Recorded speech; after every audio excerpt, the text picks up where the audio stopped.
A new rival to Warhammer 40k emerges, a classic Warhammer character returns, and Vermintide 2 gets a big update. It's finally happening! Welcome to Warhammer Wednesday, our weekly look at all things war games. Today we're diving into the dark and grim world of Trench Crusade, talking about the return of Fuegan, and diving into some Vermintide 2 updates. Now remember, if you like these kinds of stories about miniatures, be sure to hit those like and subscribe buttons to support a brand new, independent tabletop news channel. Now, let's talk some minis. A new rival to Warhammer 40k's grim darkness has emerged with a very big splash. The Kickstarter for Trench Crusade, a new skirmish warfare game set in an alternative World War I, launched this week and has already raised nearly $800,000.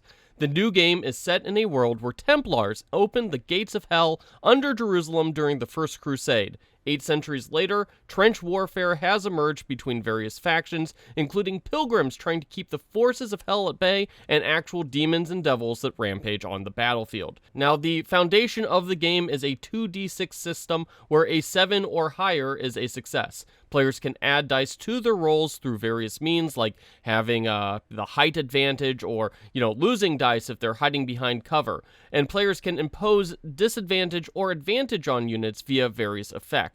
Now, a few things stand out about Trench Crusade. Obviously, the miniatures look amazing, but the makers of the game, Fortress Factory, are also approaching the game with an eye towards usability and accessibility. The game will not only support 3D printing with STLs available for the entire range, but also custom miniatures, third-party miniatures, and fan sculpts will all also be legitimate for gameplay.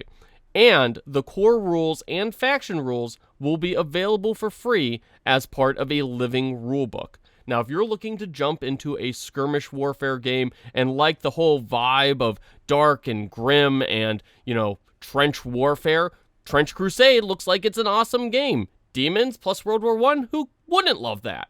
Also, folks have been talking about Trench Crusade for a while, and it looks to have a very fan-friendly approach to play and accessibility. I highly encourage folks to check it out. The Kickstarter is going to run for a few more weeks. What's not to like? A classic Warhammer 40k character is getting its first brand new miniature in years. This week, Games Workshop revealed a new plastic character model for Phoenix Lord Fuegan.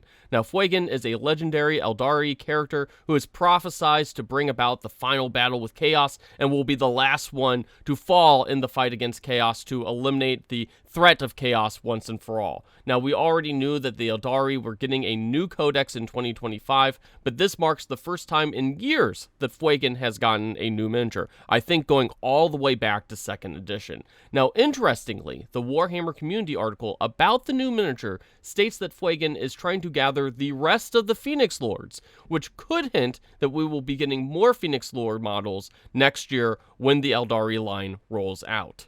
Fascinating. And finally, Vermintide 2 is getting a big update that not only adds a brand new PvP mode, but also makes the game easier to access for newcomers. As part of a new update coming to the game, Vermintide 2 will remove hero power restrictions in public matches to allow players of differing experience levels to play together, and adjusting spoils of war rewards so that there's not an incentive to hoard chests. Now, the goal of these changes and others is to make the game feel like less of a grind and to encourage new players to hop into this popular co-op action game, which has been around for like 6 or 7 years. So, what was your favorite story of the week? Let us know in the comments, and don't forget to like and subscribe to Above the Table.